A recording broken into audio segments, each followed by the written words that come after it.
pretty much still looks like winter, which is good. We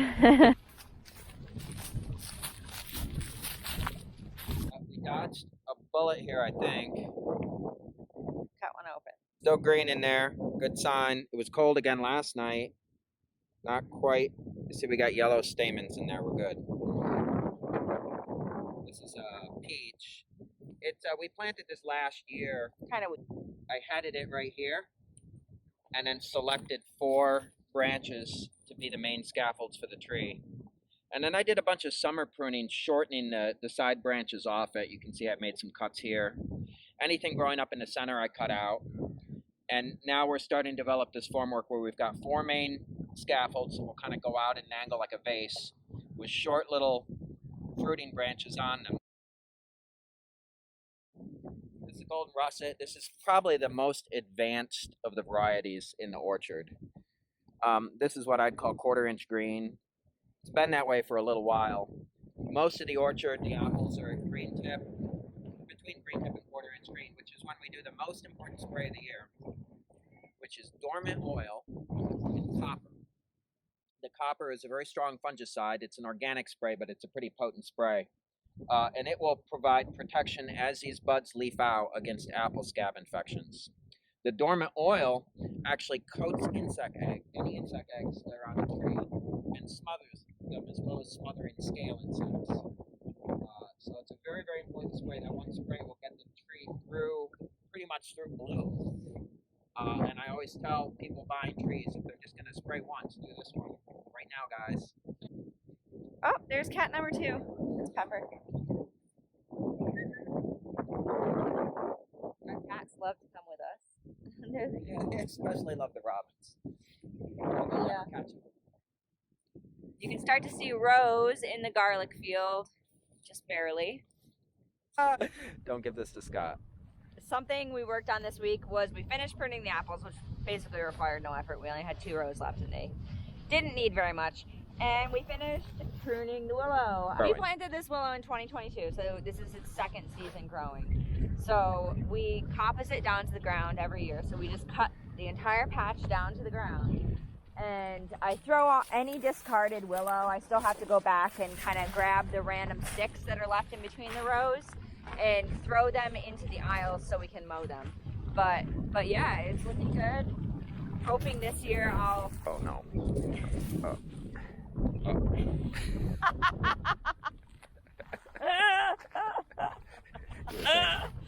Why is it like it won't? See, because you went down. This is what happens. You have to go like this now.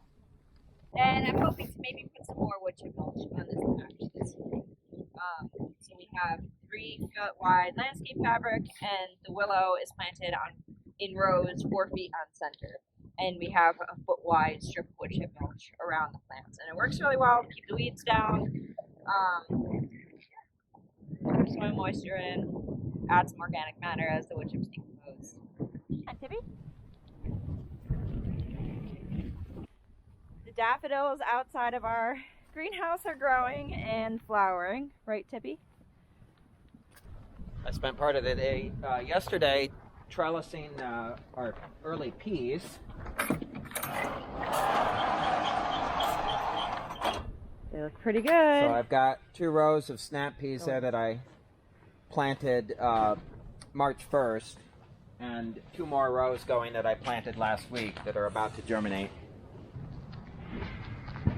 The cooler stopped working 3 days ago, and it turns out we had a buried line from this building to that building, and it had been, I moved where I was going to put the building, and I extended the line with an underground splice.